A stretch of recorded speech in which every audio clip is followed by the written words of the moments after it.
할렐루야. 네, 우리 옆에 사람하고 이렇게 인사하면 좋겠습니다. 우리 땅끝까지 증인이 됩시다. 네, 땅끝까지 증인이 됩시다. 네, 오늘 우리 호산나 찬양대에 깊은 찬양 감사합니다. 어떻게 우리가 땅끝까지 증인이 될 수 있을까요? 오늘 그 질문의 답이 말씀 속에 있습니다. 여러분에게는 어떤 삶의 목적이 있으셨습니까? 저는 고등학교 때까지 비즈니스 선교하는 것이 큰 꿈이었어요. 그래서 돈을 많이 벌어서 최대한 많은 선교사님에게 많은 물질을 제공하는 거였죠. 그 꿈을 가지고 대학 정기에 경영학과를 지원했습니다. 그러다가 떨어졌어요. 그랬더니 형과 아버지가 형이 또 특별히 저한테 웃더라고요. 기분 굉장히 상했습니다. 그러면서 저에게 거봐, 너 신학교 가라는 하나님의 뜻이잖아. 그래갖고 제가 3일을 음식을 안 먹었어요. 기도가 아니라 버틴 거죠. 그래갖고 식음을 전폐하다시피 해서 결국 제가 후기도 경영학과를 썼습니다. 그래서 붙어갔고요. 그 목적을 이루기 위해 미국에서 경영대학원까지 잘 맞았습니다. 물론 그것이 다 쓸데없는 과정이었다는 생각하지 않습니다. 그러나 하나님의 은혜로 그 목적이 틀어졌죠. 그래서 지금 제가 여기에 있는 것이고요. 여러분은 여러분의 삶에서 볼 때 그 여러분의 있었던 그 목적과 목표들이 그대로 되지 않아서 이제는 참 다행이다 라고 생각되는 것들이 있으신가요? 여러분은 목적 지향주의로 사십니까? 관계 지향주의로 사십니까? 물론 이 삶의 자세가 결정적이지는 않아요. 어떻게 그걸 우리 정의하냐에 따라서 다 달라지는 것이기도 하고요. 하지만 우리가 목적만 가지고 살 때 우리는 결국 목적을 달성했을 때 많은 것들을 잃어버리는 자들이 돼요. 바울에게도 삶의 목적이 있었습니다. 그 목적은 오늘 호산나 찬양대가 증거한 것 같이 땅 끝까지 복음을 전하는 거예요. 예수님의 명령에 온전히 순종을 하는 거죠. 근데 그 땅 끝이 어디였냐?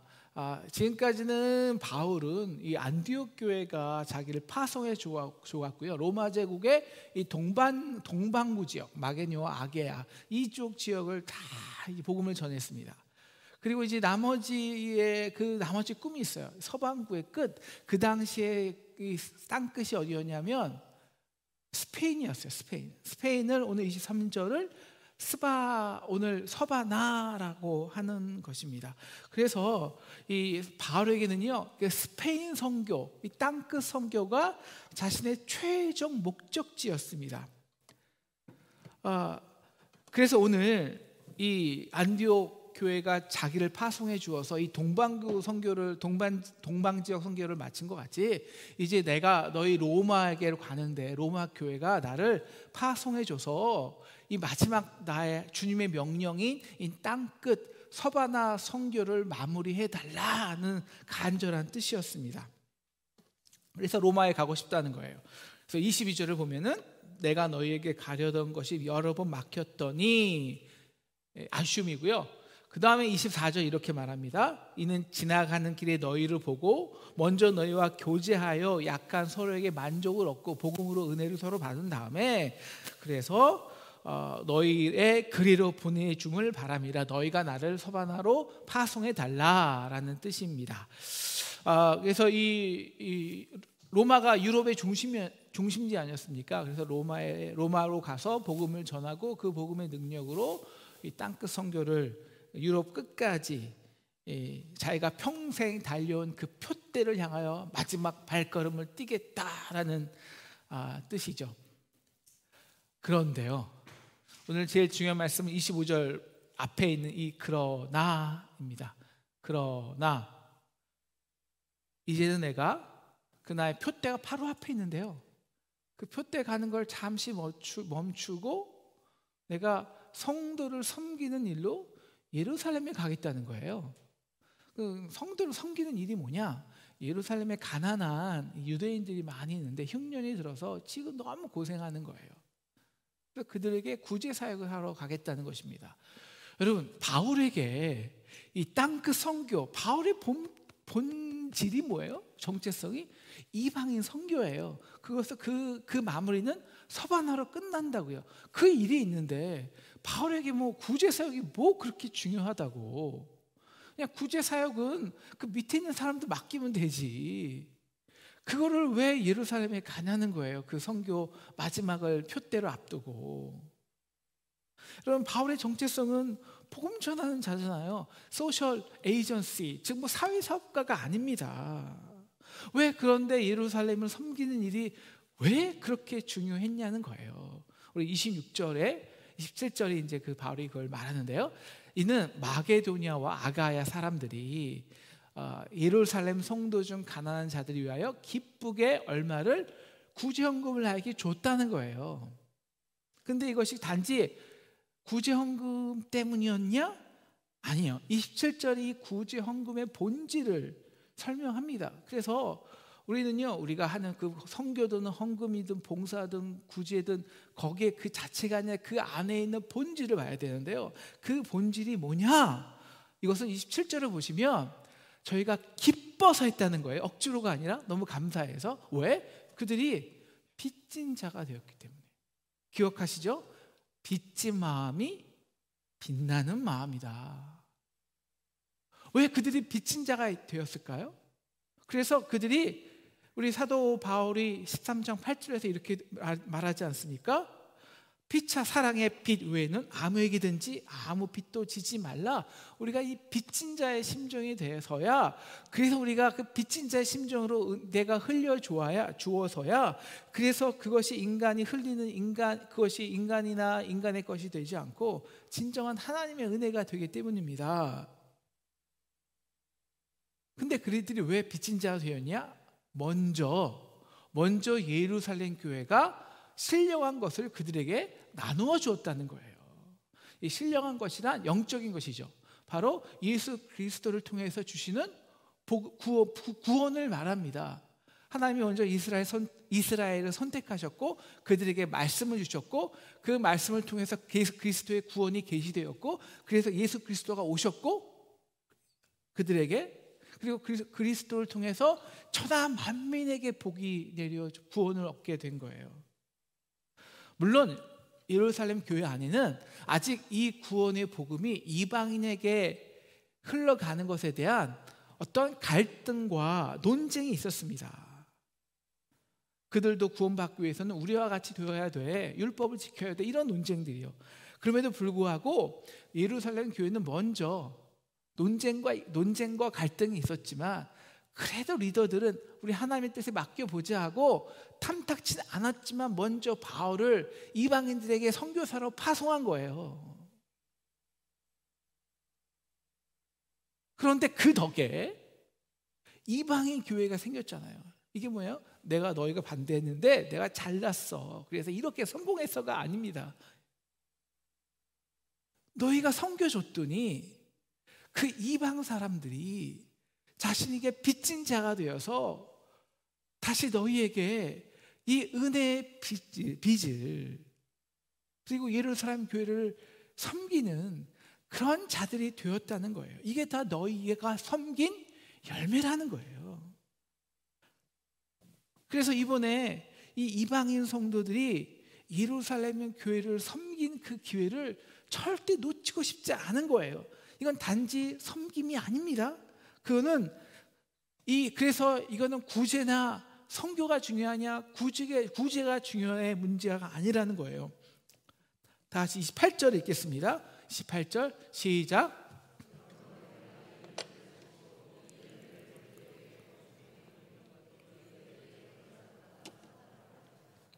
네, 바로 열매 때문입니다. 복음의 열매. 그리고 그것을 확증하는 것이 훨씬 더 중요했기 때문이에요. 이방인 교인들이 구제 선교를 한 것은요, 그냥 예루살렘 교인들이 경제적으로 어려워서 도와줌이 아니었습니다.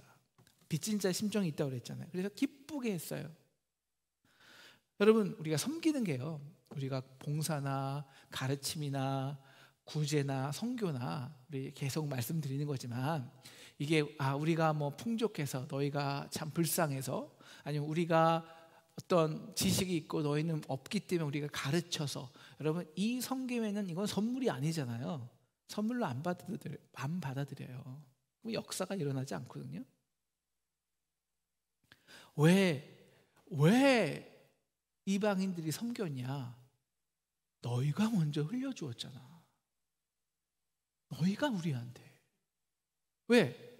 물론 너희들도 반신반의 했지. 과연 이방인들이 바뀔까? 그들이 변화될 수 있을까? 근데 너희가 그럼에도 먼저 받은 은혜를 흘려주었더니 그들이 어떻게 됐니? 그들이 진짜 변했어.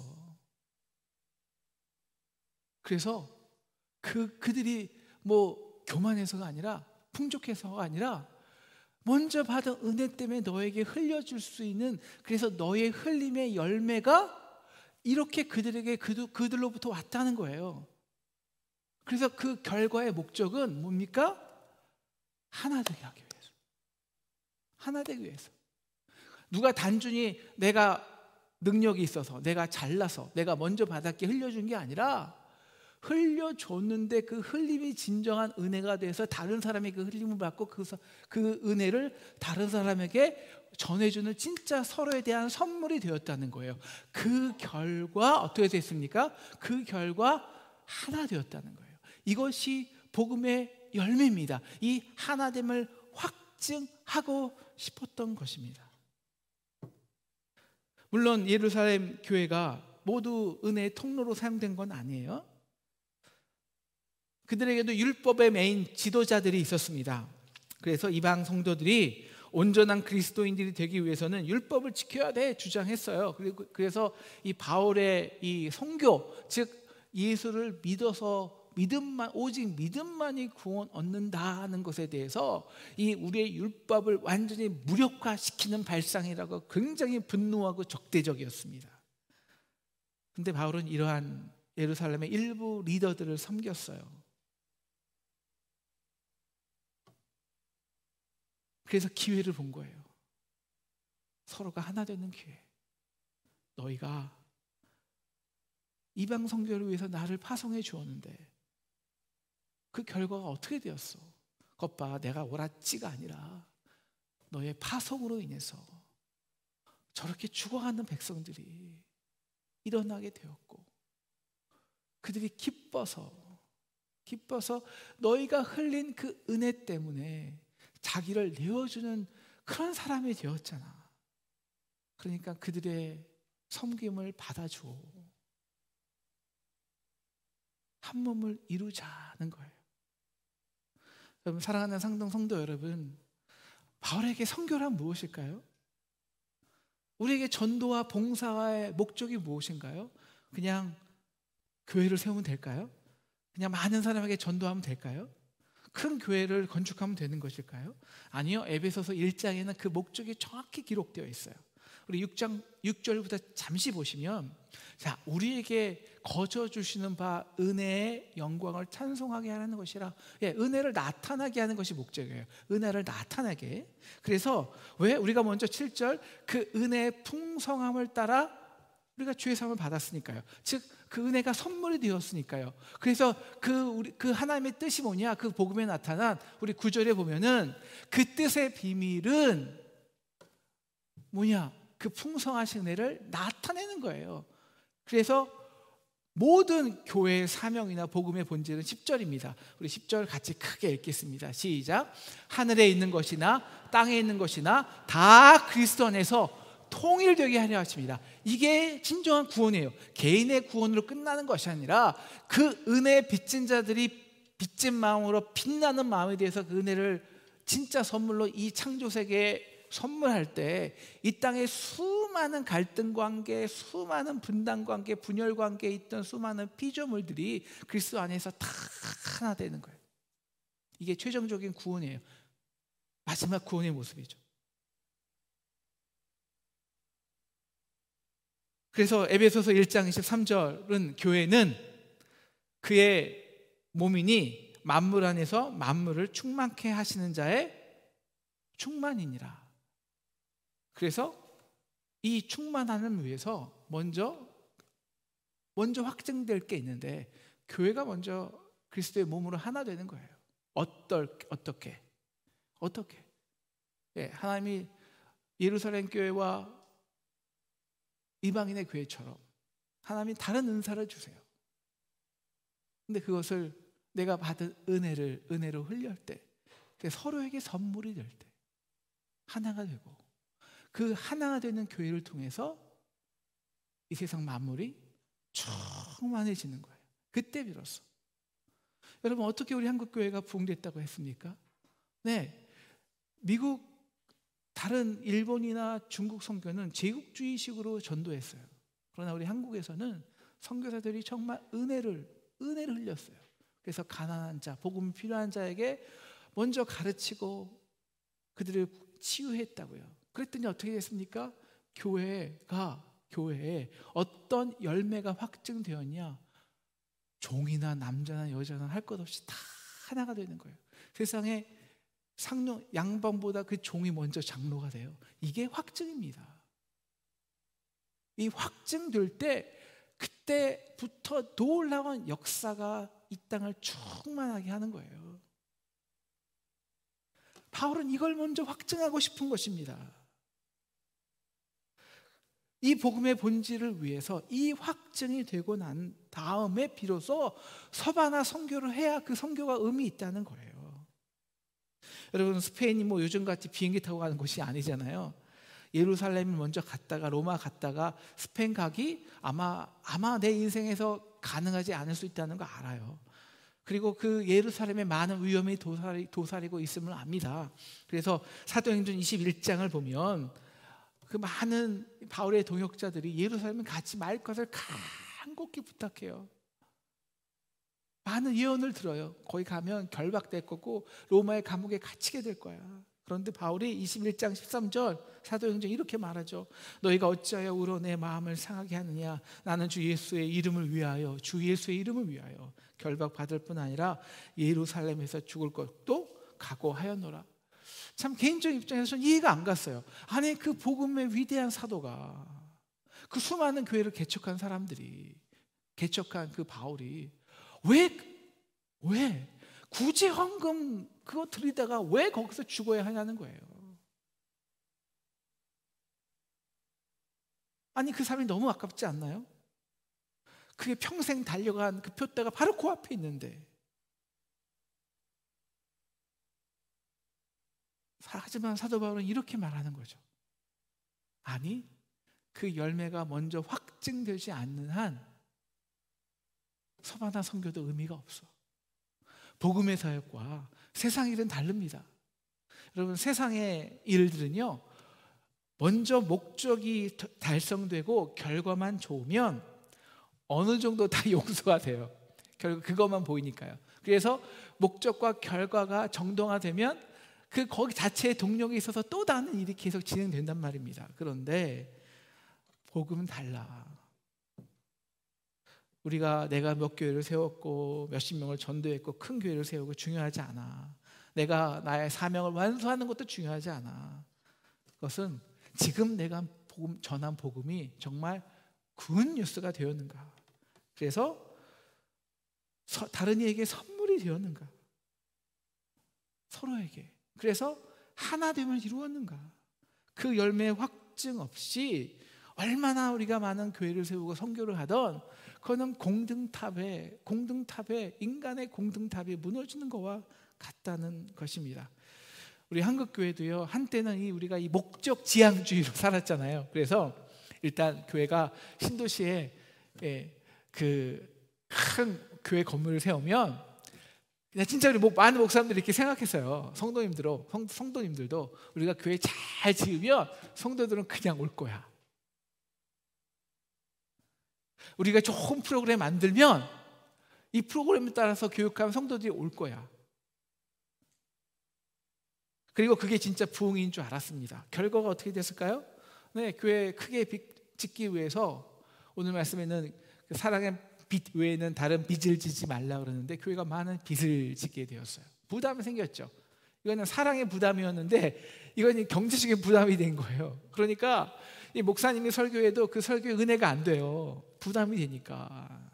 그리고 교회가 빚이 많으니까 이 그 부담감 때문에 진짜 자유롭게 선물을 줘야 되는데 자유로운 선물이 안 되는 거예요. 모든 게 계산하게 되잖아요. 비교하게 되고 계산하게 되잖아요. 그 안에 은혜가 점점 사라져요. 그리고 서로가 서로에게 부담이 돼요. 여러분 정말 한번 생각해 보십시오. 여러분 우리가 교회를 다니는데 여러분 우리가 교회에서 뭐 얻어낼 게 있습니까?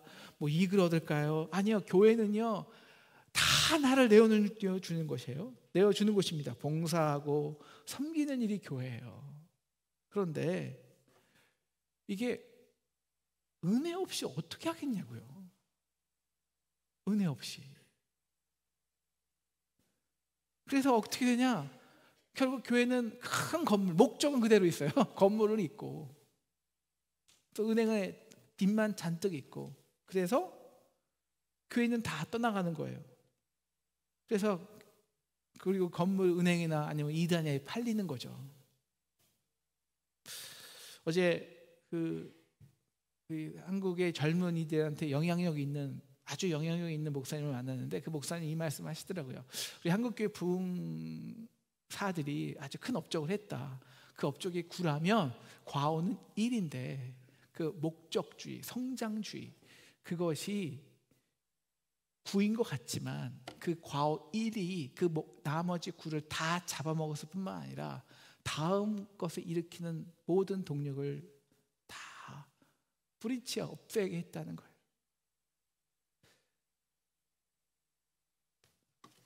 서번화 선교를 하기 위해서는요 로마가 파송해 주었어야 돼요. 그런데 로마 교회 지금 상황이 어떻습니까? 네, 유대인은 자기 율법으로, 그다음에 헬라인들은 자기 지혜가 서로에게 의가 되어서 서로를 비판하고 있습니다. 하나 되지 못해요. 그런데 너희가 하나 되지 못하는데, 너희가 서로에게 은혜를 확인하지 못하는데 그 너희가 나를 파송해 줬다고 해서 내가 그 선교사를 잘 감당할 수 있을까? 돈만 보내면서 파송해 주는 거냐? 아니에요. 너희가 하나 된 마음으로 기도하고 함께 동역에 동참해야 되는데 너희가 하나 되지 않은 이상 그 서바나 선교가 무슨 의미가 있냐는 거예요. 그래서 29절 이렇게 말하죠. 내가 너에게 갈 때에 그리스도의 충만한 복을 가지고 갈 줄 아노라. 이 충만한 복이 뭐예요? 확증이에요. 확증. 열매, 복음의 열매에 대한 확증. 즉 뭐예요? 봤어? 세상에 예루살렘 교회하고 이방 교회들하고 진짜 하나가 되었어. 예루살렘 교회하고 이방 교회하고 하나가 되었는데 서로가 흘리는 게 서로에게 선물이 되었다고. 그런데 너희가 어떻게 하나 안 될 수 있냐? 로마 교회가. 이게 복음의 능력이라고. 너희 로마 교회도 유대인과 이방인들이 진정한 그리스도의 몸이 되어야 돼. 그래서 나를 파송해야 너희의 파송이 만물을 충만케 하는 은혜의 통로가 된다는 것입니다. 그래서 마지막으로 사도 바울은 로마 교인들에게 이렇게 권면하죠. 우리 30절 볼까요? 너희 기도에 나의 힘을 같이하여 나를 위하여 하나님께 빌어. 너희가 나를 위해 해줄 게 있어. 너희가 통로로 너희가 사용할 게 있어요. 너의 기도의 중보 기도자라는 거예요. 여러분 인간의 목적이 사라지고 하나님의 은혜만이 역사할 수 있는 많은 것 중에서 가장 중요한 게 기도예요. 기도.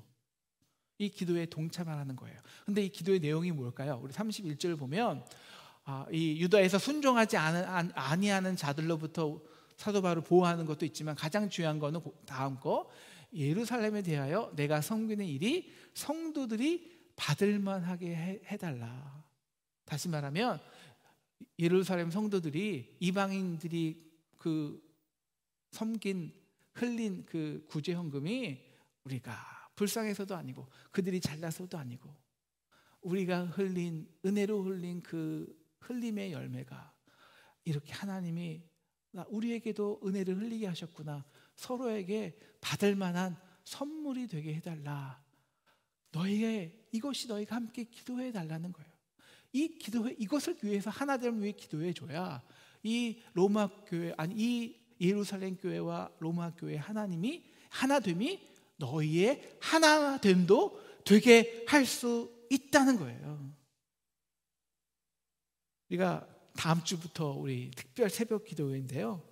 여러분 정말 우리 교회 많은 일들이 이게 해결해야 될 일들이 있습니다. 목적이 있어요. 그런데 그 목적이 되는 순간 잘 해결이 안 돼요. 우리가 먼저 은혜의 자리에서 우리가 먼저 와서 간절히 기도의 자리로 은혜를 흘리는 우리 저와 여러분 되시기를 주님의 이름으로 축원합니다. 여러분 저와 여러분이 하나님을 위해 또 교회를 위해 그리고 사도 바울처럼 위대한 사명인이 되기 위해서 지금 가장 해야 할 가장 본질적인 위대한 일이 무엇일까요? 그거는 크고 작건 간에 지금 내가 하는 일이 바로 하나님의 은혜가 흘러가도록 하는 것입니다. 그래서 그 은혜를 흘러간 사람들에게 그 은혜가 진짜 받을 만하게 하는 거예요. 받을 만하게. 예? 내가 불쌍해서도 아니고 그 사람이 잘나서도 아니고 아니 서로에게 받을 만하게 서로에게 은혜가 될 수 있도록 이게 가장 귀한 일이고 이게 가장 빠른 일이라는 거예요. 여러분 우리가 은혜를 받았다 하면요 막 그냥 우리 한국 교회는 대부분이 은혜를 받고 이 은혜를 받아서 일이 잘 되면 다 내 사역이 돼요. 네? 그래서 이제 프로그램을 만들고 프로그램을 담당할 단체가 생기고 그 다음에 선교 단체가 만들어지고 그래서 우리가 주관하고 관정하고 우리의 영향력을 넓히는 일이 되고 그러면 어떻게 됩니까? 조직이 되고 그래서 서로가 선교 단체끼리 NGO끼리 서로 시기하고 갈등하고 그래서 결국 기독교로 욕먹이죠. 거의 예배가 없어요. 왜? 목적은 있는데 본질, 은혜는 흘러가지 않아요. 그 결과 목적도 무너져 버립니다. 여러분 바울이 결국 어떻게 될까요? 사로잡힙니다. 예루살렘에 가서 감옥에 gat혀요. 그리고 이제 가이사에게 호소하기 위해서 결국 로마까지 압송됩니다. 그리고 거기서 재판을 받으면서 가택 2년 동안 가택 연금을 받아요. 그러니까 셋방에 2년 동안 있는데요. 여러분 그 시간에 만약에 사울이 자유인이 되었다면 서바나 선교했다면 얼마나 많은 교회를 세웠을까요? 그런데 여러분 많은 선교학자들이 이거 동성으로 동의하는 게 있어요. 바울이 개인적으로 서바나에서 선교한 것보다 바울이 로마에 갇혀서 로마 가택 연금 때 오히려 가장 안전하게 가장 효율적으로 복음을 전도할 수 있는 기회를 얻었다는 거예요. 누구도 방해 안 해요. 공식적으로 허락받았어요.